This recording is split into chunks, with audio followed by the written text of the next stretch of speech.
Assalamualaikum warahmatullahi wabarakatuh. Selamat pagi, salam sejahtera.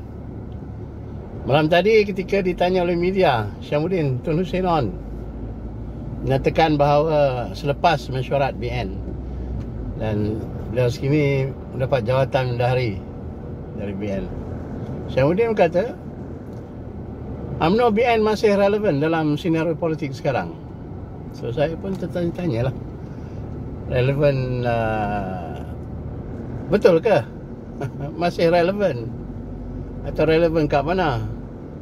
Dalam keadaan sekarang tengok UMNO dalam krisis politik sekarang, ada dalam keadaan tenat. Dan Hishamuddin sendiri, atau dia lebih dikenali sebagai H2O dalam Twitternya, Hisham sendiri kelihatan dan dikabarkan antara penggerak Perikatan Nasional bersama Azmin, sama Hamzah Zainuddin, Taqiyuddin. Dan sekarang beliau mengeluarkan kenyataan ini, mengatakan bahawa of course beliau masih ada dalam UMNO, BN masih relevan. Relevan, sama ada relevan dengan kepimpinan sekarang atau relevan without kepimpinan presiden dan penyokong-penyokong kuatnya. So Hisham kata BN tidak perlu tidak perlu gabungan. Maknanya bila ditanya wartawan, sama-sama itu bermakna gabungan dengan PN dan kedudukannya sebagai menteri. Tapi secara samar-samar beliau berkata tidak begitu ni, vaguely mengatakan bahawa itu tak payah di-decide malam tadi. Kemungkinan it can be decided later. Makna BN, Hisham kata, dan tak tahu sama ada itu pandangan Hisham atau pandangan BN atau pandangan UMNO. So UMNO tak bergabung dengan PN, buat dengan PAS. So ini dan bila ditanya mengenai bajet, apakah beliau akan menyokong bajet, UMNO akan menyokong bajet 2021, Hisham kata itu kita masih berpegang kepada keputusan parti presiden, mana menyokong. It's getting confused now, bertambah keliru. So Hisham ni sebelah mana sebenarnya? Of course, macam saya cakap tadi, dia masih ahli UMNO. Mungkin apa ni Hisham mau, Hisham siapa lagi, berapa orang lagi yang kita lihat yang tidak sebulu, yang tidak sekata dengan Zahid Hamidi. Are they taking over UMNO? In what way? Kita tak tahu. So mana kedudukan beliau dalam kabinet Muhyiddin? Kalau UMNO tak nak bergabung dengan PN, macam mana dia still in, ada 7 menteri lagi dalam PN? So kita tengok, kita ni, ini semua kenyataan-kenyataan yang separuh masak, yang tidak komitel, yang orang kata tak ni lah, tak terang lah, semua around the bush dan takut untuk memberi komitmen sepenuhnya. So kita menjadi teka-teki. Dia kata dia UMNO nak mendapat kembali keyakinan akar umbi untuk sokong balik. So semua is like safe statement lah, sama ada untuk individu atau untuk parti. Kita lihat, kita dengar, tonton video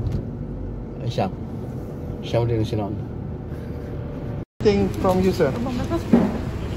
Saya tengok apa yang dibincangkan di peringkat Barisan Nasional merupakan satu perkara bukan sahaja dibincangkan secara biasa, tetapi memandangkan landscape politik hari ini secara telus, secara semangat kekeluargaan sesama kita, dan petanda bahawa Barisan Nasional bukan sahaja masih relevan, tapi keselesaan di antara kita yang dah lama di dalam satu rangkaian masih lagi wujud.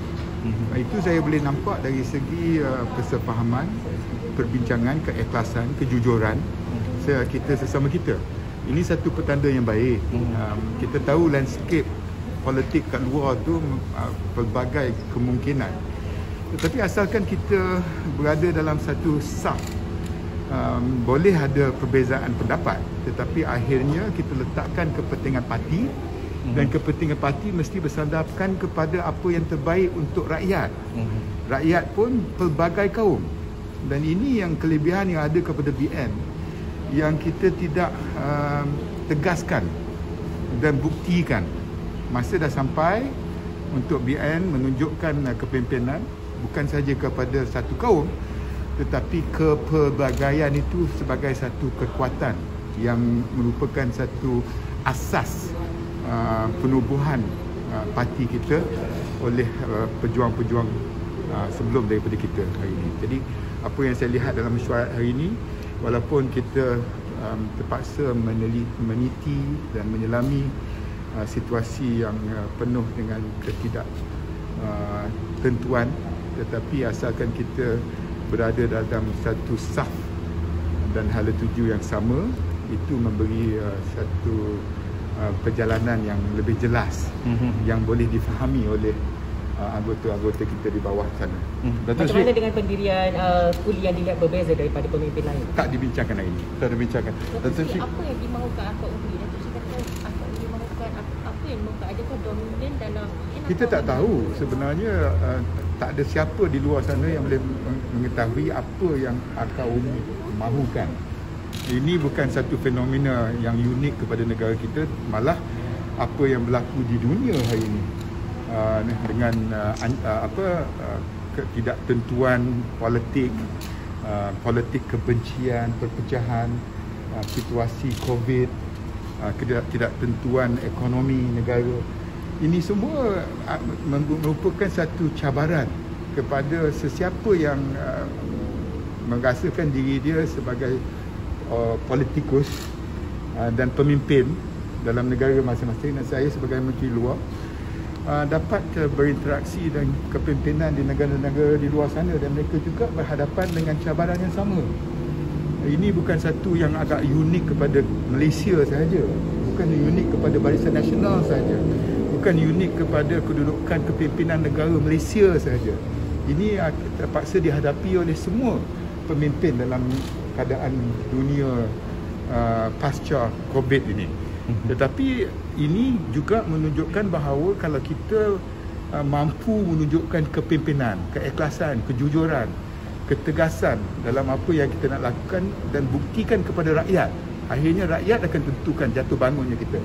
Dan kalau itu boleh kita buktikan kepada rakyat, saya rasa Barisan Nasional boleh keluar daripada keadaan hari ini dalam keadaan yang lebih kuat, insya-Allah. Adakah yang jurus kepada keluar Perikatan Nasional untuk standalone dan sebagainya bersama Mahkamah? Itu semua kemungkinan dan tak perlu kita tentukan hari ini. Tetapi yang penting akhirnya kita ada constituents kita, penyokong-penyokong kita di peringkat akar undi yang kita perlu memberi keutamaan. Sebelum kita fikirkan hubungan kita dengan orang lain, kita kena jaga rumah tangga kita dulu, betul tak? Betul. Dan adakah hubungan itu antaranya mereka pihak akar umbi tidak berpuas hati dengan keadaan terkini dalam persahabatan? Itu susah nak cakap, itu kena tanya akar umbi sendirilah. Tetapi akhirnya sebagai seorang politik, sebagai parti politik, nasib kita akan ditentukan dalam keadaan di mana kita dapat memahami atau tidak aspirasi, harapan daripada akar ubi. Kalau kita tak mampu memahami apa kehendak mereka, tak lamalah kita memimpin. Datuk Sri, dalam beberapa hari lagi pergulungan bagi Belanjawan 2021, adakah BN bersedia kalau dibubarkan parlimen? Tapi BN dah buat keputusan, parti telah pun membuat pendirian kita. Saya tak tahu apa yang akan berlaku hari Khamis ni. Tetapi dari segi perkembangan terkini, saya tengok tak ada perubahan daripada apa yang telah pun ditegaskan dan diumumkan oleh parti. In case apa-apa, Datuk Sri? Kalau in case seberapa, we will cross the bridge when we reach. Okay. Because the river when we reach the bridge. Itu pendirian parti kita dahulu. Pegang kepada itulah. Bagi saya daripada apa yang telah diumumkan oleh parti, itulah pendirian kita. Jadi kalau ada mana-mana pihak yang lain yang rasa tak puas hati, akhirnya mereka kena tengok kepada apa yang parti telah putuskan. Itu mudah untuk kita melihat ke hadapan. Kalau tidak, semua ada pandangan, sentimen, emosi masing-masing. Dan kalau kita balik kepada apa yang menjadi persetujuan parti, mudah untuk kita lihat ke hadapan, termasuk hari Khamis ni. Okey. Terima kasih banyak. Assalamualaikum.